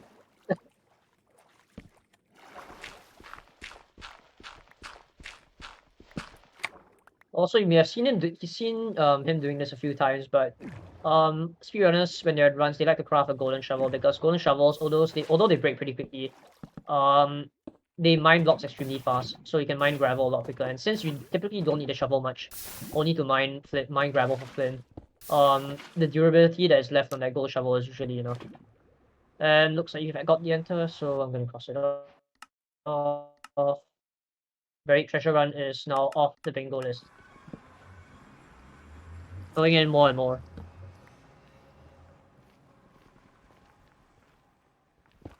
There's a spawner. And there is a bastion. Yep. Using the E counter. The number that runners usually like to look at for the E counter is if you can see the letter E there, the letter E at the very top left of the screen, there's like two numbers there separated by a slash. The first number is generally what runners look at first. There is also another method known as well, should I do the E equals MC square thing? No. Or the E equals M plus C thing? Should I explain that? It basically well, yeah, you can explain it. Probably going to be a bit too difficult to explain from here. Oh no. Yeah, it might be a bit difficult to explain, but there are a lot of values that you can take from this F3 screen. Wow, I got all bastion values types. That runners like to look for is I have all bastion types now. Yeesh. Yeah, that's a stables. Alright. Once you enter it, I'm gonna cross it off. Yeah, so basically there are multiple values that you can pull from the F3 screen. Another two values apart from the E counter is the M and the C values. I can't remember what M stands for, but I think if I remember correctly, C stands for creatures. You know, I think you might actually know this particular one better than I do. I don't know, but I just know that the M plus C represents like your mobs that spawn, but bastions aren't considered like natural mobs. Okay. So the mobs are in the bastion, right, are not counted in the M plus C. So if your E counter is higher than the M plus C, there is a bastion in your render. And that's how you can tell there is a bastion. Correct. So Minecraft, when they spawn mobs, it operates based on a system known as the mob cap. This is used to control the number of natural mobs that spawn around you. Obviously, you don't want to spawn too many mobs because, well, first of all, it will lag the game like crazy. So Minecraft will control the number of mobs that can spawn at any given time. And if I remember correctly, the mod cap is actually 60, right? Or is it Um, 70? Or is it 80? I can't remember. I'm not sure. Or maybe it's 90. I don't know. There is basically there is a mob cap that limits the Ooh. number of mobs that can spawn naturally at any point in time. You are very So steady. in the Nether, there's a certain mob cap, which number I've forgotten, but M plus C, the value for M plus the value for C, if you combine those two numbers and add them up, that actually tells you the number of mobs that are currently spawned naturally. So this number, no matter what, should always be equal to the mob cap, provided there are enough spaces to spawn for the mobs to spawn. But the piglins and hoglins and bastions, they don't count as part of the mob cap. They count as a completely separate number. But that being said, they will still add to the E counter value. So although they don't show up on M plus C, they will show up on E. So like Max was saying earlier, if the value on your E counter is significantly bigger than the value that is indicated by the addition of M plus C, it will mean that there is a bastion somewhere within your render distance, no matter what. So runners like to use this as a failsafe to make sure that there really is a bastion that when they're looking at their E counter. So like you might see a huge spike on E counter. It's just to make if you can use M plus C, it allows you to confirm that it really is a bastion and not just like a huge collection of mobs in one particular spot by some random coincidence. So he's already done his Pyre, and he knows where to go. I don't have pros, so I'll have to do a gap instead. Yep. So he's gonna have to do some emergency routing. There's a good gap here. Where he's gonna break this block to make all the piglins angry and lead them all the way down here.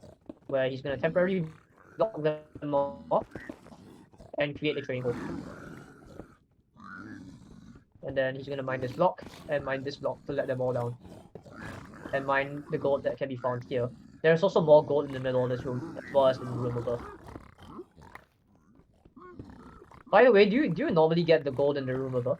I mean, for run's sake, no, but in this one, it would be a smart decision too. Yeah. For most of my runs, since I don't reset for like sub 13 as you do. Well, I mean I reset for sub 14, but like I guess there's not much difference. But I still get it anyway. I'll just throw the gold to them and then get it while they're trading. It usually works out fine. Especially in your case. In your case, you've already looted the chest above, so there's no reason not to get that gold block. I have no string, which is the only problem in this run, but... Yeah. String is important because with string you can craft wool, and when you craft wool you can make bits. Which are used for the one cycle, you should probably already see. Where am I? This way. Alright, time to leave. I missed. Here's where the food comes into play, just because of how much I'm gonna pro. Which means I need to reach it. When you throw a pole, you take damage when the pole ends. The damage is equivalent to 2.5 hearts of health, so obviously you lose health very quickly. And when you lose health quickly, you also lose hunger quickly. This is why food is very useful in runs. Unless you get a bastion, you usually need to toss quite a few poles to get from the bastion to the fortress. Which means that you generally need quite a fair bit of food. When ocean runs were first being theorized, people used to think that villages would be dead since ocean runs seem to be much faster, but recent world record progression has proved that to be not the case. Especially the latest world record, as some of you may be aware, being done through a village run. The reason why village runs are sometimes even faster than ocean runs, even though they seem to have a slower overworld, is simply because of the food. By being able to even though you can do things such as death resets will waste quite a fair bit of time. So if you can get food, they'll always be faster. And that is also the strong point of villages. Looks like your fortress is kind of close.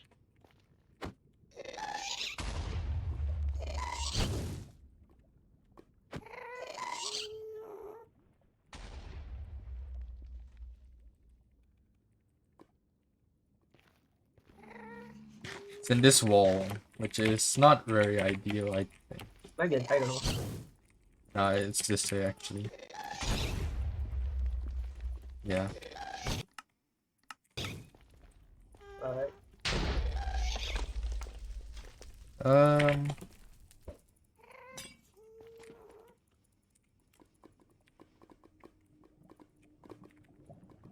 I wonder if going above might be a better idea. No. I couldn't really see terrain. There wasn't really any good terrain that I could access the thing, so... Yeah. This is also why this particular nether biome is known as the bane of speedruns. This biome is called the Basalt Delta, and is well renowned for having the worst terrain, which obviously is very detrimental to a speedrun, since it greatly slows down the amount of distance you can, really reduces the amount of distance you can cover within a certain period of time.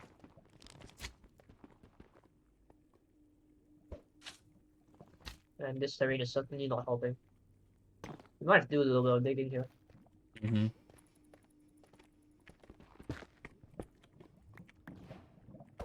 And here he's gonna do a little. Oh, he kind of failed that. Yeah. Well, what you just saw him do just now was he used the boat to get himself into a swimming position, which allows him to, well, become 1 block tall effectively and swim through blocks, which reduces the number of blocks he needs to mine.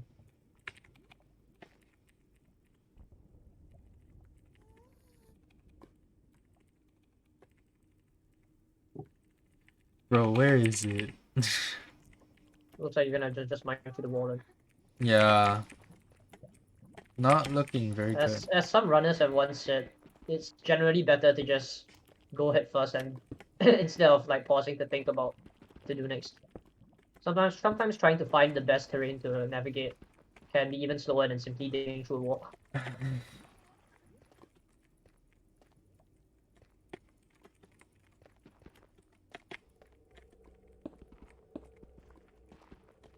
So in any case, this still is sub 20 pace, I suppose. We can find a fortress soon. Mm-hmm. It's just very unfortunate that there's just no. I still remember when okay, maybe I shouldn't say that name, but I still remember when the first sub 20 was obtained. Everyone was going crazy. You can say that name. Regardless of. Oh, I heard it. Blaze crackles, wither skeleton rattles. Those are all signs of a fortress. Speedrunners nowadays also typically like to play the subtitles on, even though they aren't deaf. Subtitles generally allow you to hear things or see things that you wouldn't be able to hear easily under normal circumstances. It's above me.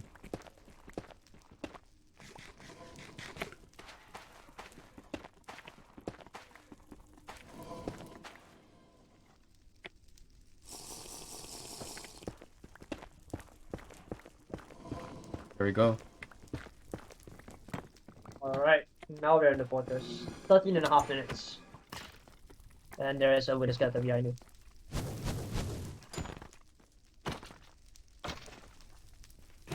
There is a trick that a lot of speedrunners like to use when getting rid of wither skeletons. Wither skeletons are not strictly needed for a speedrun, but obviously they can cause quite a fair bit of nuisance when you're trying to traverse a fortress. So there is this thing about wither skeletons which allows speedrunners to kill them easily, and it's the simple fact that they are only 2 blocks tall. They are more than 2 blocks tall, sorry. They are more than 2 blocks tall, and since this fortress passageway is 3 blocks high, you can simply place a block at your feet level, which will cause the passage to become only 2 blocks high, which they cannot pass through, which allows you to kill them a lot more easily. Oh my. Oh! Oh my god, so much for not being able to get that one. Now you just need to try and get a sub 10 blind if you can. Maybe. Or you could just... Oh wait, you completed the bingo! I'm an idiot! Oh. You completed the bingo, correct? Wow, that was just lucky. Oh wow, okay. Do you want to keep playing? Yeah, I mean, obviously. I'm assuming you're just gonna keep playing this. You can complete as many as you want. Mm-hmm. Guys, you completed the bingo! Let's go! And now you finished the run. Finish the run with a skull on your head. Come on. Oh yeah. You don't need to go down anymore. Alright. So imagine if you get a sub 20 as well, this would be cool. Yeah, you might be slightly behind sub 20 pace though, unless you get a good blind. I am at really good blind coordinates, so. Yeah, well, that doesn't guarantee anything. And I still don't have string, which is a problem. Library, Oh, copium. okay. Alright, so now we're gonna see whether the blind was any good or not. 15.5 minute blind, it's not too bad. Oh, you're gonna get cheap here though. Surely. Can I get a village? Nope. Cheap? I don't Oh, have well, a bed. You don't have iron. Did you not pick up iron nuggets? Oh, you did though. Yeah. You have iron on so. I entered with 30 30 iron, so Yeah, you I'm did. really set. You did. You took both a shipwreck and a buried treasure.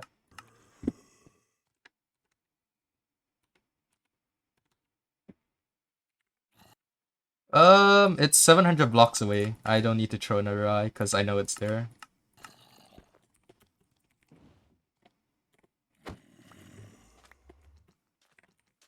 Yeah.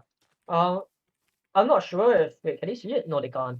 The people on the stream, you guys on the stream, you can't see this, but what Axeroth is using is actually a calculator invented by Ninja Brain, which shows the probability of the stronghold being in a certain location with every single eye throw. So obviously it's a very useful tool. And it's one that more and more speedrunners have been using. It's very recently created. So most of you have probably not seen it in action before. One sheep, dude. It's a product of the calculator undone. Ah, yeah. There it is. That being said, I don't think this run is going to be a sub 20.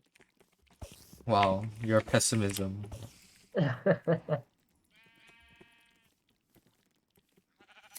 I'm just being realistic. Yeah, not needed. Oh.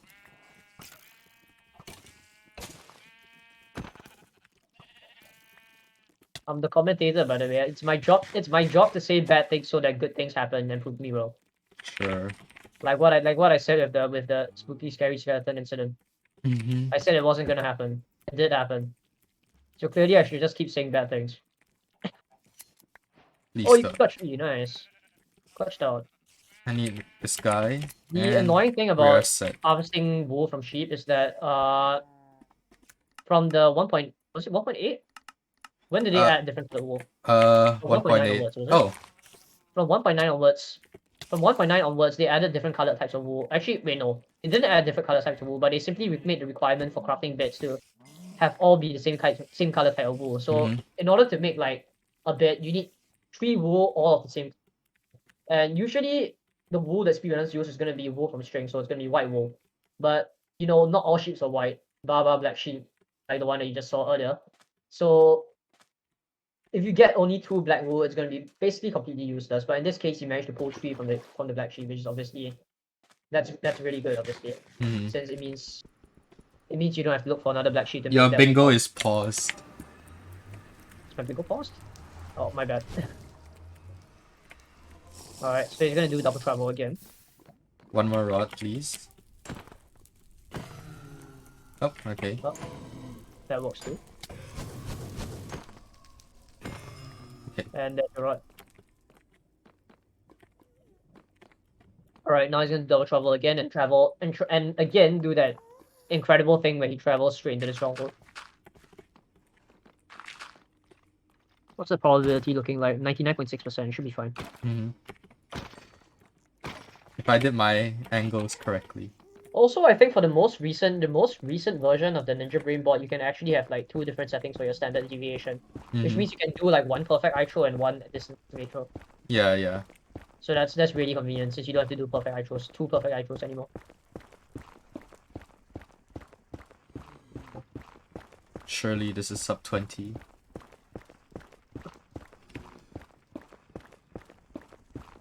I mean, if you find the bottle room instantly and get a god touch, maybe.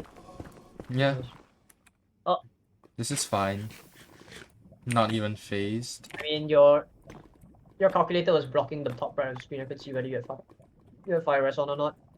But since you were digging down without like a care, I'm assuming you did. Oh, 282.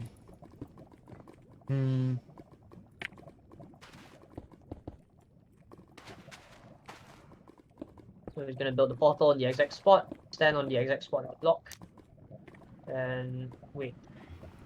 And here we see the magic happen.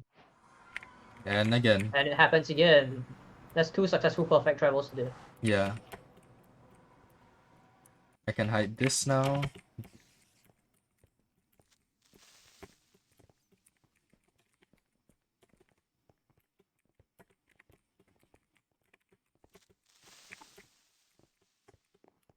It was a good run. Yeah, not bad. This was a decent run. But the bingo is already complete, right? Yeah, the bingo's very complete. I can't So believe you don't really need to stress about that anymore. I mean, if you want to, you can try going for more things, I guess. I can't believe I got carried by a withered skull. Isn't that just honestly, considering this is 1.16 RSG, I don't think that could have been a better end to this. Yeah. This just about sums up the entire category.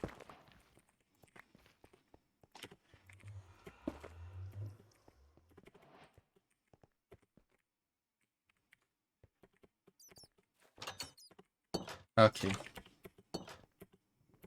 So there's the portal room.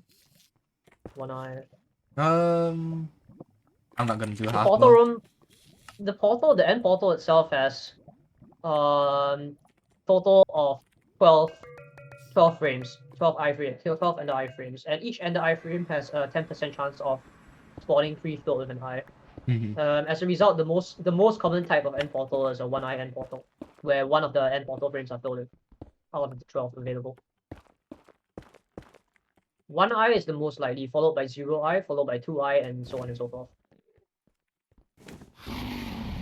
12 eye is the most uncommon, and it cannot happen naturally. Wait, can it happen naturally? It can actually. It can happen naturally, but the odds are so astronomical that it's basically never going to happen. I'll hit the 4-bit now. Alright. For the I'm waiting on it. fans. I'm waiting on it. Just extra precaution.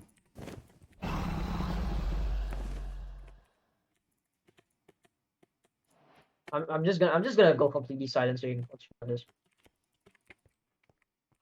He's not doing half roll this time. He's just gonna roll it. Oh, he did roll it. Okay. Whew.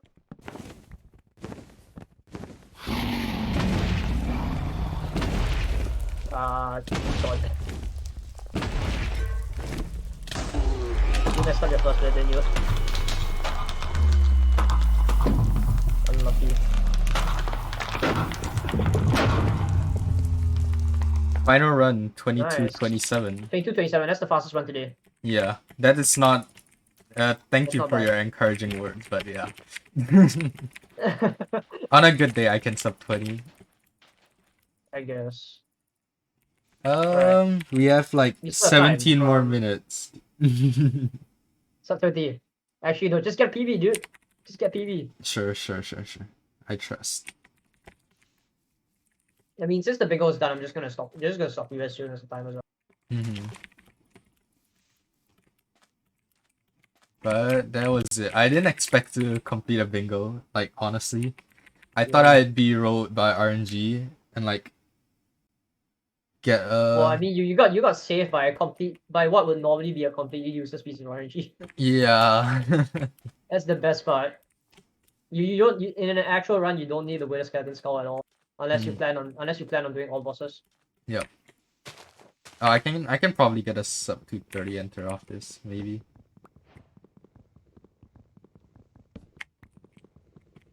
I'll just play for however long more I have, I guess. Yeah. We have 17 minutes. You can try completing the small objectives. You can get like the sub 230 enter and the ocean run. And then maybe you can try the Wasn't that an ocean run? You get it. Maybe hot strap, huh? Wasn't You the haven't last gotten ocean run yet. But The last one was a very treasure run, my guy. okay. It was a mix of both, but like you got the right treasure, so it counts as very treasure. Even though you technically didn't need it. All the best, everyone. Sister chat.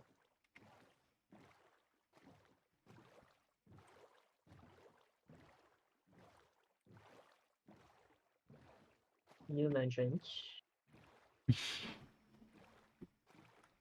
Now I'll get the sub 20. Oh, I think Juho wants you to move on. Do you want to move on? You wanna move on? I think he wants to go to the next one already, like be ahead of schedule basically. Sure. I'm good with that. Or you just continue playing first. I'll confirm him. Was the door a reference to Titanic? Okay, No. okay. This is the last one, guys. We're gonna see if you can get the 230 enter now. The door is for me to breathe underwater. Yeah, this I is probably free think, sub 230. It's so free. Let's go. Unless you don't get Flint. Or if I can't craft, that too. Don't panic. This is a perfectly normal run. Uh-oh. Oh, it. Yeah, this is totally free. Come on. Sub 230 enter and an ocean run too. Cancel both of them off the list. Don't mess up the portal now. Uh-oh. Uh-oh. Uh-oh. Not Oh! not sub 2. Oh! Oh wait, no, I think you just missed it. Pause the time, pause time. Oh, you 226. got it! Let's go! That's too close, dude. Wow. That was I guess so close. we're gonna call it there then. Ocean run off, sub 230 enter. Yeah. Oh, that's not bad. You filled in everything except for 6. For 7. 7. You filled in everything except for 7. It's Yeah, that's alright. actually pretty good. Yeah, and actually this pretty is good. and this was the seed that had nothing in it. No bastion, no fortress, so. Well, I mean, seems like a good place to end off. All right, thank you everyone for coming along.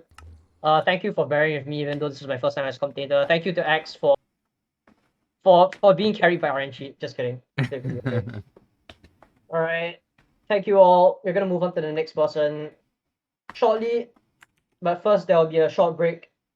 Before the next run.